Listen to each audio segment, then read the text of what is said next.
넬슨 만델라는 남아프리카 공화국의 최초의 흑인 대통령이고 세계 인권 운동사의 대표적인 상징적인 존재입니다. 그는 인권 운동을 하다가 감옥에 갇혀 27년 동안 복역하였고 복역 후에 남아프리카 대통령이 되었습니다. 미국 대통령이었던 빌 클린턴의 자서전에 보면 클린턴과 넬슨 만델라가 회담을 하는 장면이 기록되어 있는데 거기서 클린턴이 이렇게 질문을 했다고 합니다. 취임식에 괴롭혔던 교도관들을 초청한 것은 참 잘한 일입니다. 그런데 그들을 정말로 미워하지 않습니까? 이렇게 빌 클린턴이 물어봤을 때 넬슨 만델라는 이렇게 대답을 했다고 합니다. 미워했지요. 아주 오랫동안 말입니다. 그런데 그들이 나를 27년이나 가두었는데 지금도 그들을 증오하고 미워한다면 나는 계속 갇혀 있는 거나 다름없다는 생각을 했습니다. 몸은 놓여놔도 마음으로 미워하면 그대로 감옥 속에 갇힌 것과 같습니다. 그래서 모든 미움과 원한을 털어버렸습니다. 그는 하나님을 믿고 변화되었기 때문에 마음속의 증오와 분노와 미움을 떨어버리고 그들을 용서하기로 결단한 것입니다. 우리가 흔히 말하죠. 마음 먹기에 달려 있습니다. 아무리 산해 진미를 누리고 호화로운 집에 살아도 마음이 불편하고 불안하면 지옥입니다. 비록 한 끼 겨우 연명해 가도 또 몸이 불편해도 마음에 소망이 있고 평안하면 그 삶은 천국입니다.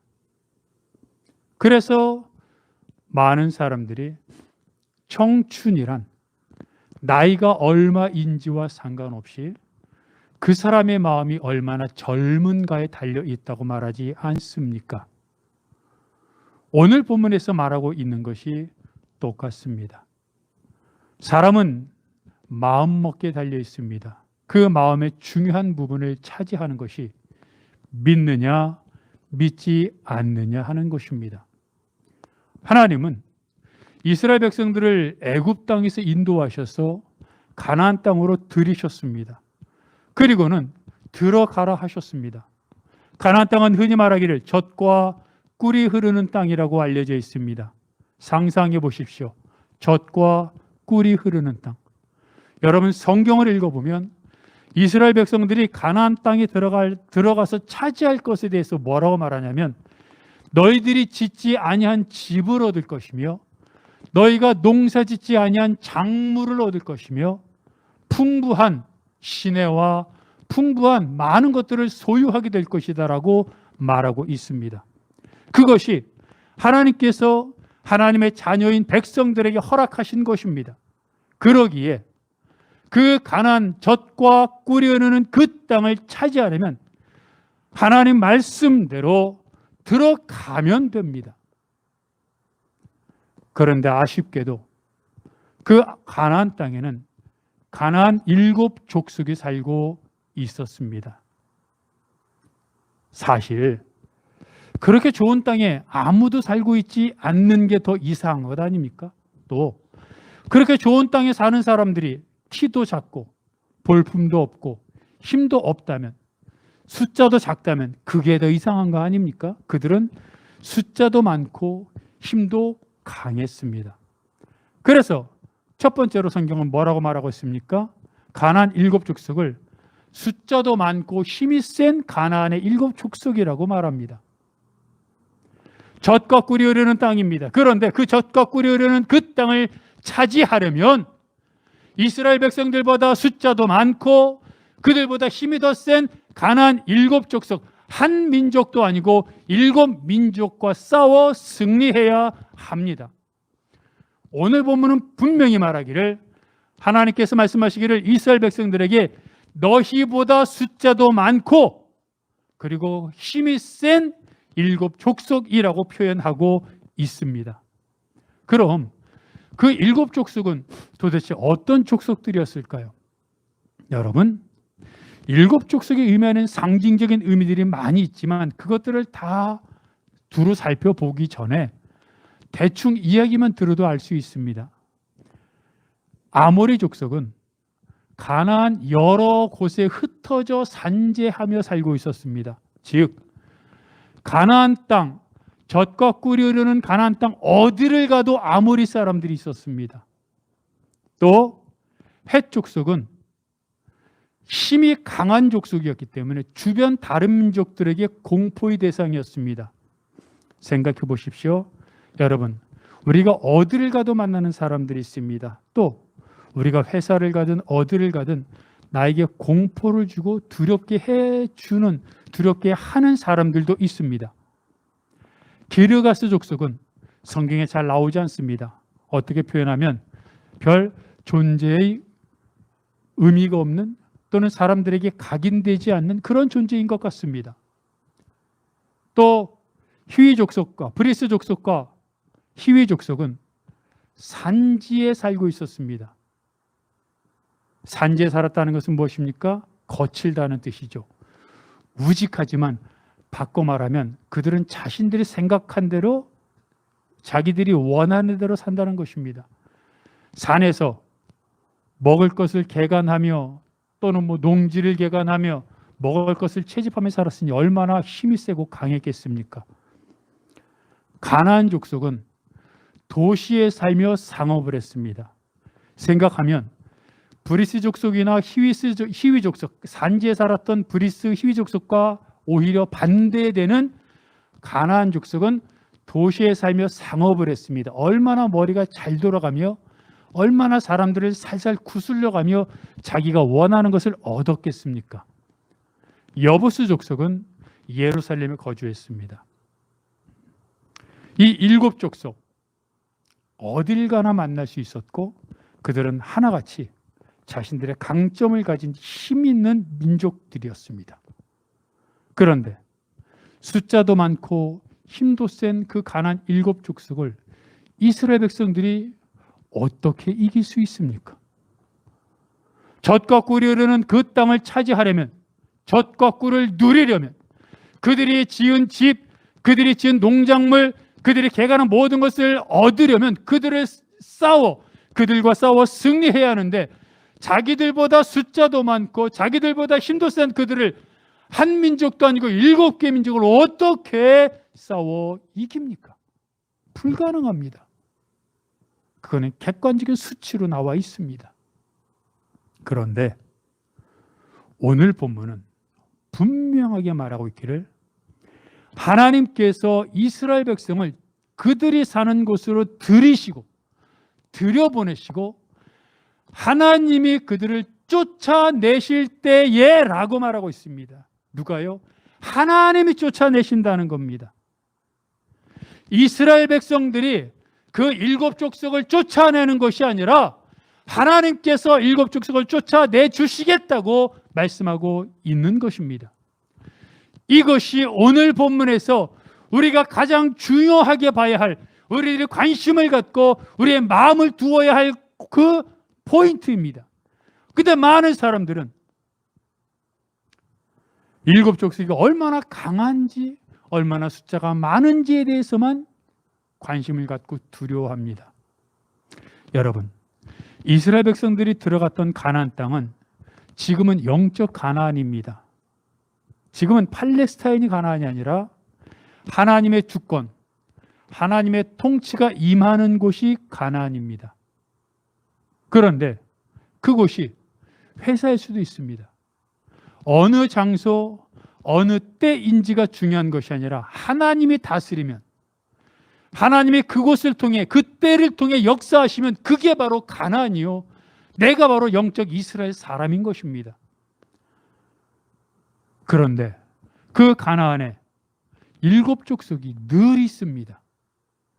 회사를 가면 상사가 또는 옆 동료가 또는 거래처 직원이 사업을 할 때마다 거래를 해야 되는데 나보다 규모가 더 큰 그 회사의 사장, 거래처 직원이 자신이 갑이라고 하는 위치를 갖고 자꾸 농간을 부리고 무리한 요구를 하기 시작합니다.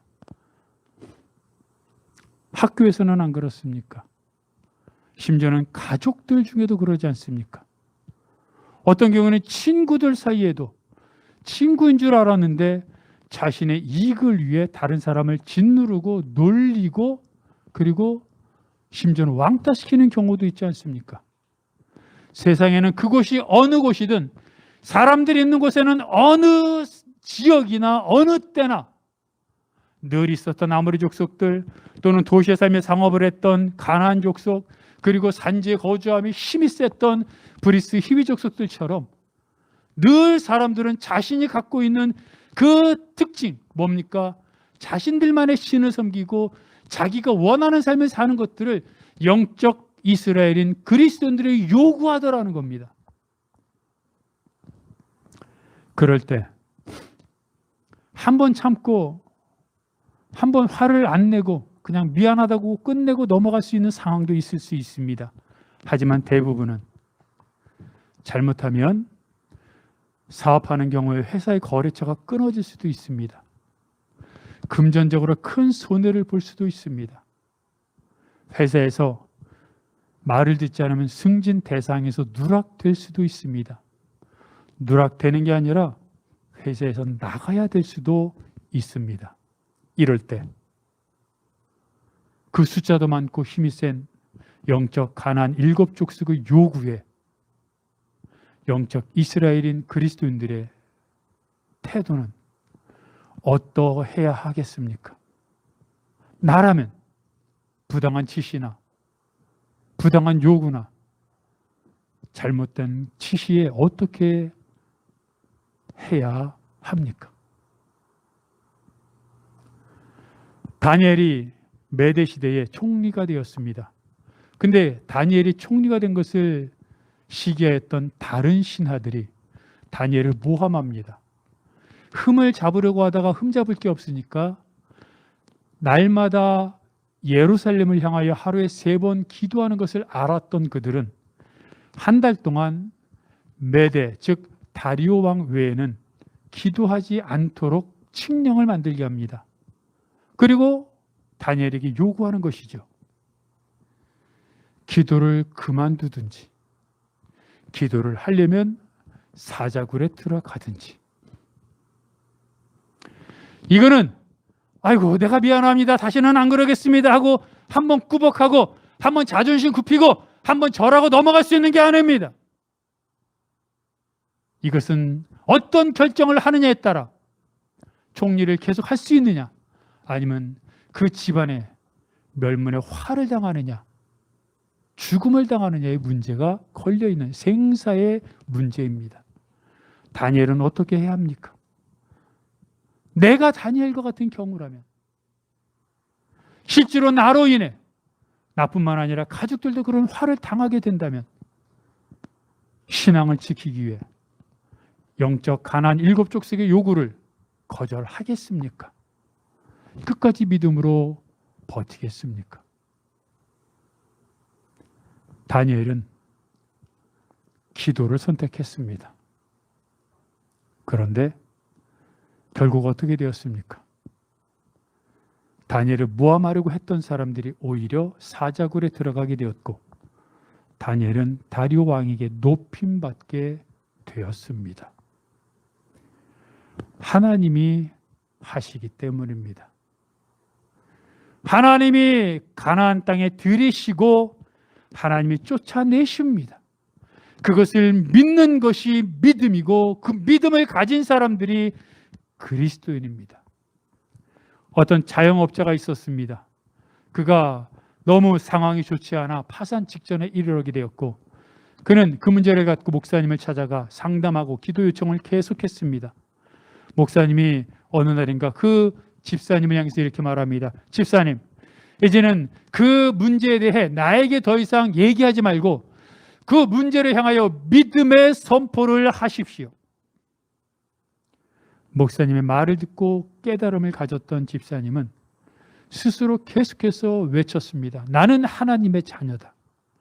하나님은 나를 향한 위대한 계획을 갖고 있다. 나는 어떤 상황 속에서도 하나님께 감사하며 찬양할 것이다. 하나님은 반드시 그 일을 바꾸어 주실 것이다. 계속해서 생각나는 대로 믿음으로 선포를 했습니다. 그리고 얼마의 시간이 지났을 때 그 집사님이 목사님을 찾아와 그간 있었던 일을 이야기했습니다.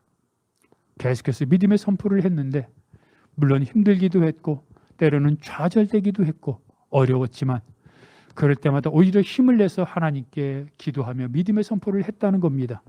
그런데 어느 날 한 회사에서 연락이 왔습니다. 그 집사님이 만드는 제품에 대해서 사업 설명회를 하라는 것이었습니다. 그는 그 회사에 가서 하나님을 향한 믿음을 갖고 간절한 마음으로 또 열심히 사업 설명회를 무사히 마쳤습니다. 그 회사는 그 집사님이 만드는 회사 물건을 구입하기로 결정을 했고 그것이 워낙 물량과 건수가 커서 많은 변화, 커다란 이익을 볼 수 있었다는 신앙의 간증이었습니다. 왜입니까? 하나님이 하시기 때문입니다. 물론 그 자영업을 하는 집사님이 끝까지 성공했다라고 말할 수 없습니다. 그가 또 사는 중간에 어떤 믿음의 선택이 아닌 불신앙의 선택을 했을 수도 있습니다. 그러나 적어도 우리가 이것을 통해서 알 수 있는 것은 어떤 상황 속에서도 하나님이 하신다는 것을 알고 하나님의 자녀인 나에게 하나님이 모든 것을 계획하시고 섭리하시고 이끄신다는 것을 믿고 나아가면 결국 하나님이 채워주시고 하나님이 이끌어 주신다는 것입니다. 그걸 믿는 것입니다. 그걸 입으로 선포하는 것입니다. 그대로 살아가는 것입니다. 그게 숫자도 많고 힘도 센 7 족속을 이기는 하나님의 방법이고 우리는 그렇게 따라가면 됩니다. 원리는 단순합니다. 그 원리를 우리가 따라가느냐, 원리를 믿지 못하고 내 방식대로 살아가느냐의 문제입니다. 다시 한번 하나님이 주신 하나님의 사랑, 계획, 원리를 믿고 어떤 상황 속에서도 지금 있는 어려움 속에서도 하나님이 역사하신다는 믿음 아래 오늘도 묵묵히 뚜벅뚜벅 한 걸음 믿음으로 걸어가겠다고 다짐하는 결단하는 여러분 되시기를 바랍니다. 성경은 두 번째로 하나님의 능력에 동참하라고 이야기하고 있습니다. 하나님이 하십니다. 하나님이 이스라엘 백성을 가나안 땅에 들이시고 7 족속을 하나님이 쫓아내십니다. 그러면 이스라엘은 할 것이 없습니까? 이스라엘은 아무것도 안 합니까? 안 합니다. 거기에서 많은 사람들이 착각하고 오해하고 실수합니다. 하나님은 이 땅을 영적 그리스도인들과 함께 경영하고 만들어가기를 원하십니다. 그것이 하나님의 방법입니다. 하나님은 연출가입니다. 한 편의 영화를 만들기 위해 하나님은 모든 것을 다 준비하셨습니다. 여러분, 영화를 만들 때 무엇이 필요할까요? 그것을 우리가 다 할 수는 없지만 대표적으로 각본이 필요할 것입니다. 대본이 필요하죠. 각본을 짭니다. 그 다음에 촬영 장소가 필요하겠죠. 흔히 현지 로케이션이라고 말하기도 합니다. 또는 소품 장소를 어떤 장소를 만들어 세트장을 경영하기도 합니다. 또 소품도 필요합니다. 대본이 필요하고요. 촬영 장소가 필요하고 소품이 필요하고 여러 가지가 많이 필요합니다. 그런데 그 중에서 하나 빼놓을 수 없는 것이 배우입니다. 감독은 한 편의 영화를 완성하기 위해 그 영화의 곳곳마다 필요한 출연하는 배우들을 어떤 역할에 누가 필요한지, 어떤 사람이 주연으로, 어떤 사람이 조연으로, 어떤 사람이 엑스트라, 행인 1, 2, 3, 주변에 앉은 카페 손님 1, 2, 3으로 필요한지를 감독은 다 결정하고 그 역할에, 그 캐릭터에 맞는 사람을 고르고 골라 섭외하여 영화에 출연시킵니다. 그런데 여러분, 영화를 보면 감독이 나옵니까? 영화 어디에 감독이 나옵니까? 대사에, 촬영 장소에, 주연 배우의 얼굴에 감독의 이름이 나옵니까? 안 나옵니다. 그래서 감독이 누군지, 감독이 뭐 했는지 알지 못할 때도 있습니다. 하지만 우리가 아는 것처럼 감독이 없으면 영화가 없고 감독이 없으면 주연 배우도 없습니다. 어떤 배우는 주연 배우로 1회당 출연료가 무슨 영화 한 편당 몇 억이 되기도 하지만, 또 어떤 배우는 조연 배우로 뭐 몇 천만 원 받기도 하겠죠. 또 어떤 배우는 엑스트라로 주연 배우가 서 있는데 그 옆에 딱 지나가는 행인 1, 2, 3으로 해서 출연료 한 번 출연할 때마다 몇만 원씩 받을지도 모릅니다. 카페를 구성하는데 카페에서 얘기하는 주연 배우 옆에 앉아있는 손님으로 나올 수도, 손님이 주연 배우는 이름도 있지만 조연 배우도 이름 있지만 카페 1, 2, 3 손님은 이름도 없습니다. 출연료도 작습니다. 언제든지 교체될 수도 있습니다. 하지만 자신에게 맡겨진 역할, 카페 손님은 카페 손님으로, 주연 배우는 주연 배우대로 자기가 하고 싶은 역할이 아니라 감독이 그 영화를 통해 그 배우가 어떤 역할을 어떤 모습으로 소화하기를 원한다는 얘기를 해주면 그 역할에 적합하도록, 최적화하도록 자기를 준비하는 겁니다. 주연 배우는 자기가 감독이 아니라 자기는 배우라는 사실을 깨닫고 감독이 만든 영화의 캐릭터에 맞게 자기를 만들어 가야 합니다. 그래서 하나님은 각 사람의 일생 또는 이 세상을 움직이는 모든 각본을 짜놓으시고 그 가운데 우리들을 배우로 섭외하셨습니다. 출연시키십니다. 여러분, 어떤 사람은 이 세상에서 어떤 대통령, 무슨 장관 이런 사람처럼 주연 배우 또는 이름 있는 감칠만 하는 조연 배우 역할을 하기도 합니다.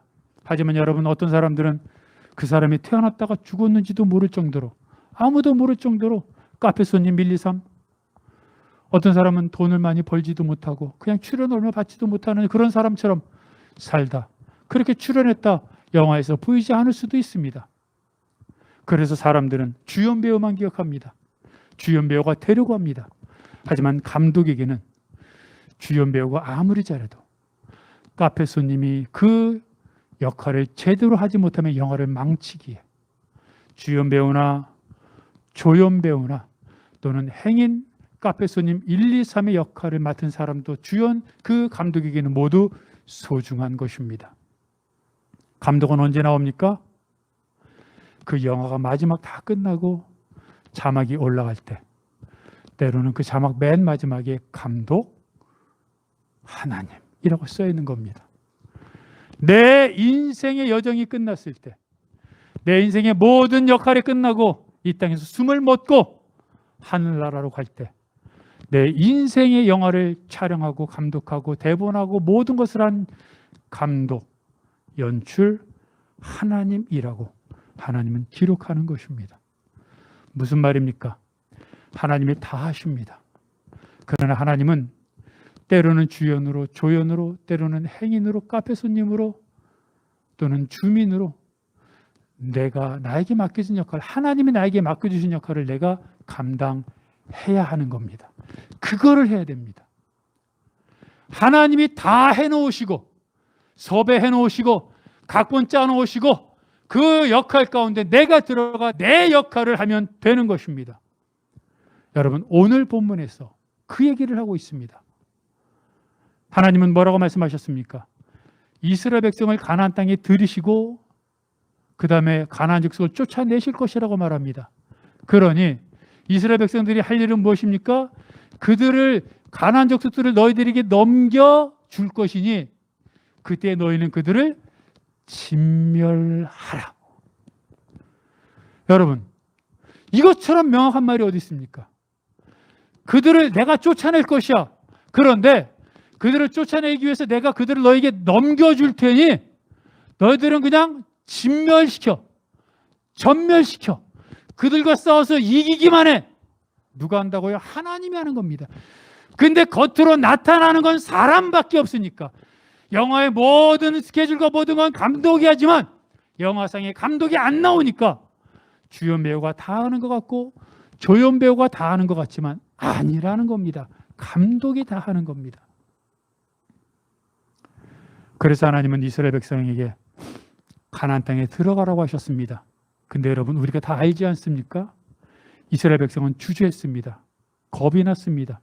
그래서 정탐꾼을 보냈고 정탐꾼의 이야기를 듣고 하나님을 원망하고 애굽으로 돌아가려고 했습니다. 그 벌로 광야 40년의 벌을 받게 되었습니다. 이런 생각 안 해보셨습니까? 그때 들어갔더라면, 이스라엘 백성들이 하나님께서 들어가라고 하셨을 때 들어갔더라면 어떻게 되었을까? 이미 하나님이 연출을 하며 모든 각본을 다 짜놨다고 하지 않았습니까? 그럼 하나님은 어떤 각본을 짜놓으셨을까? 어떻게 해놓으셨길래 이스라엘 백성들에게 들어가라고 하셨을까? 뭘 믿고 하나님은 어떤 방식으로 가나안 백성들을 이스라엘 백성들이 이기게 하려고 하셨을까? 궁금하지 않습니까? 그걸 알 수 있는 구절이 성경에 나옵니다.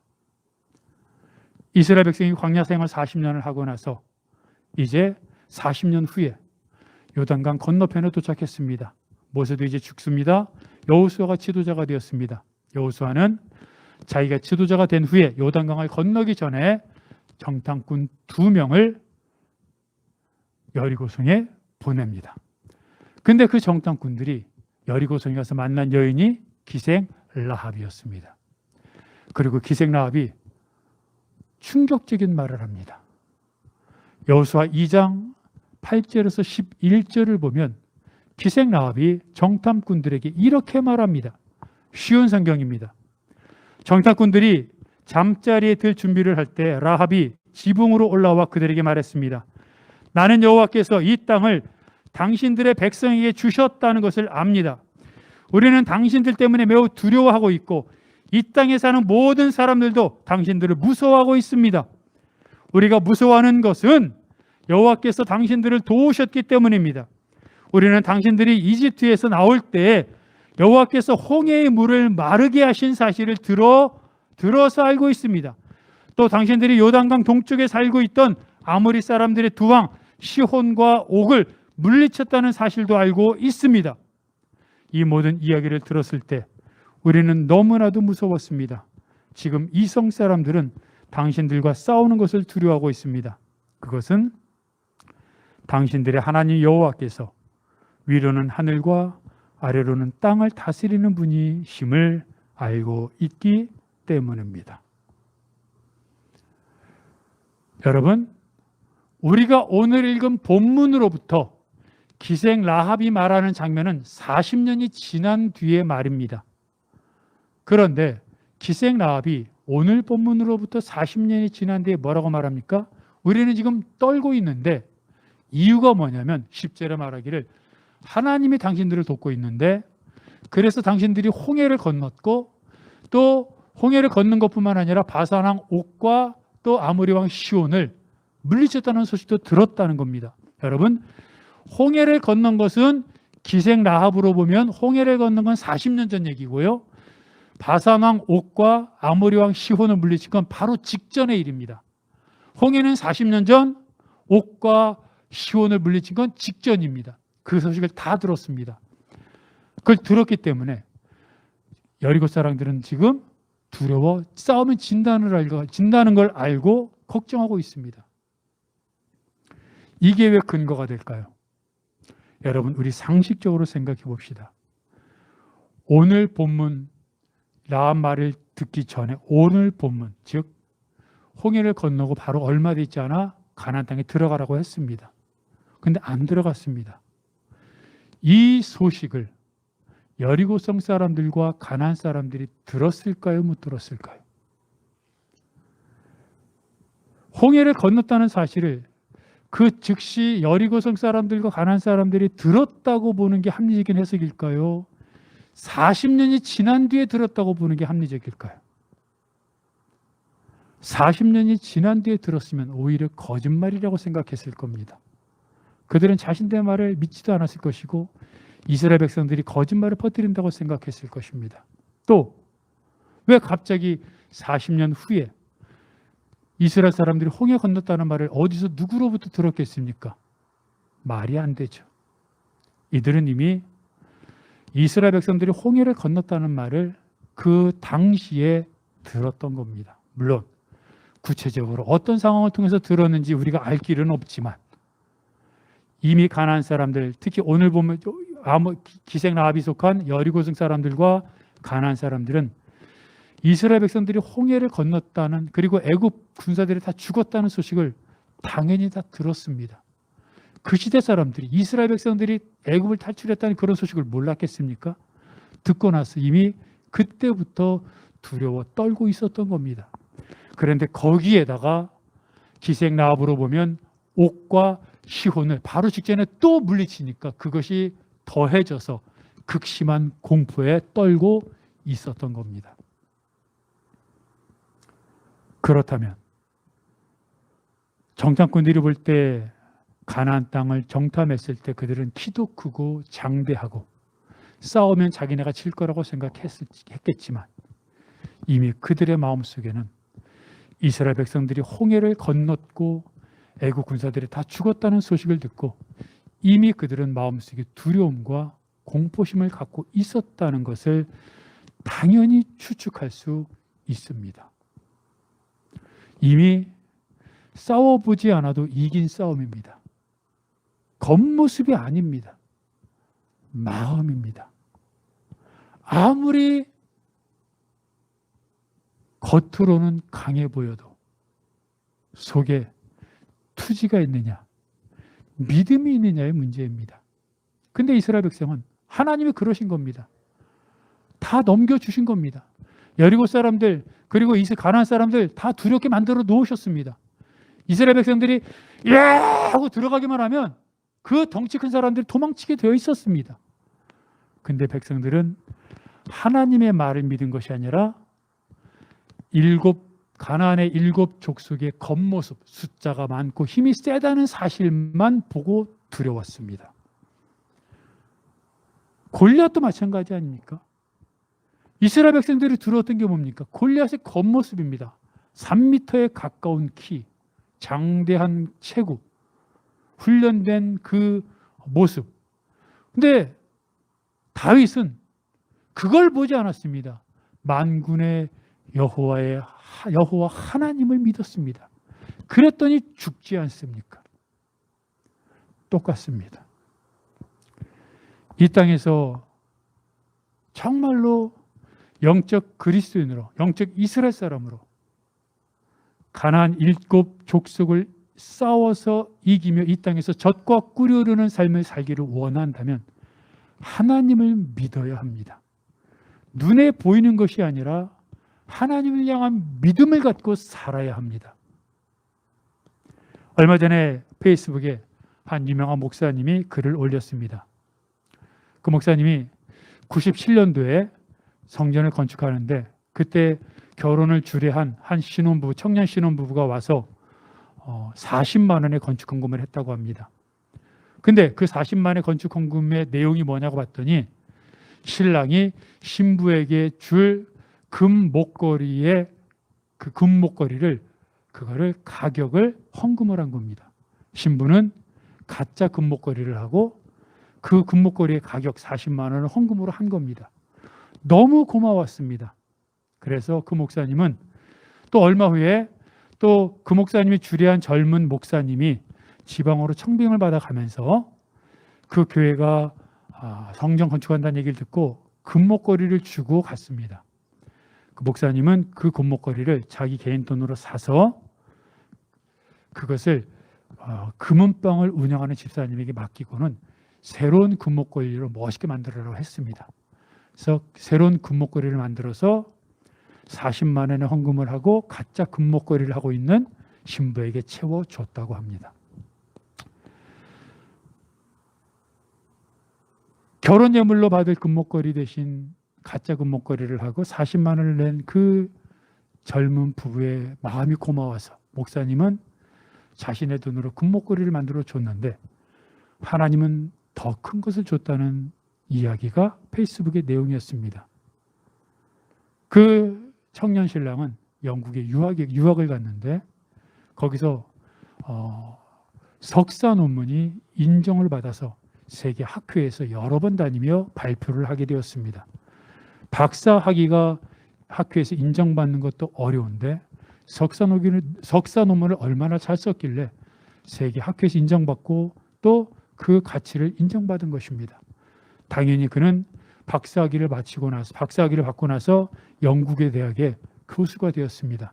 그리고 얼마 전에 목사님에게 연락이 왔는데 그 영국 대학의 석좌 교수가 되었다는 소식이었습니다. 그리고 한국 법무부에서 우수 인재로 인정받아 한국과 영국의 이중 국적을 취득하고 그리고 우리나라 대한민국의 국격을 위해서도 봉사할 수 있게 되었다는 자랑스러운 감사한 내용이었습니다. 그 내용의 취지는 그런 것 같습니다. 성전 건축을 했으니까 하나님이 무조건 복 주셨다라고 말하는 것은 아니고 그렇게 젊은 시절부터 결혼 예물로 받은 금목걸이조차 성전 건축을 위해 내놓을 정도의 믿음이었으면 석사학위, 박사학위 그리고 교수로 살아가면서 얼마나 하나님을 위해 살았을지 우리가 능히 짐작할 수 있는 것입니다. 얼마나 많은 유혹이 있었겠고 얼마나 많은 시험이 있었겠습니까? 하지만 하나님이 원하시는 믿음의 발걸음을 한 걸음 한 걸음 걸어갈 때 하나님은 결국 그 분야에서 젖과 꿀이 흐르는 땅을 주신다는 것. 그것이 믿음이라는 것입니다. 다른 것이 아니라 지금 내가 있는 곳에서 지금 내가 할 수 있는 모습으로 하나님을 섬길 때 그리고 굳이 큰 믿음의 결단이 아니라 지금 내가 할 수 있는 약간의 반걸음이라도 믿음의 결단으로 반걸음이라도 나아갈 때 그것이 쌓이고 쌓여 영적 가나안 7족속을 물리치게 되고 왜? 하나님이 다 하시는 거니까. 내가 반걸음만 나가도 이미 하나님은 다 준비해 놓으셨기 때문에 하나님이 그 반걸음을 나아간 반발자국을 나아간 나와 믿음의 사람들을 이끌어 주신다는 것이기에 그것을 믿고 우리도 믿음으로 살아가자는 것입니다. 내가 하는 것이 아닙니다. 내가 한다면 실패할 수밖에 없습니다. 겁이 나서 뭘 할 수 있겠습니까? 우리보다 잘나고 우리보다 능력도 있고 우리보다 영향력 있는 수많은 세상 사람들이 얼마나 많습니까?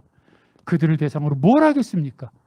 하지만 이미 연출하시고 감독하시는 하나님이 다 준비하셔서 들이시고 쫓아내시겠다고 하셨고 단지 너에게 맡길 테니 너는 전멸시키기만 하라고 하셨기에 우리는 그냥 믿음의 반발자국만 내가 지금 할 수 있는 자리에서 믿음의 반발자국만이라도 걸어가고 내일도 믿음의 반발자국을 걸어가면 하나님이 다 준비해놓고 계획해놓고 섭리해 놓으신 은혜를 누릴 수 있음을 기억하고 오늘도 그런 하나님의 능력에 동참한다는 믿음을 갖고 반발자국을 믿음으로 떼겠다고 걸어가겠다고 다시 한번 다짐하는 여러분들이 되시기를 바랍니다.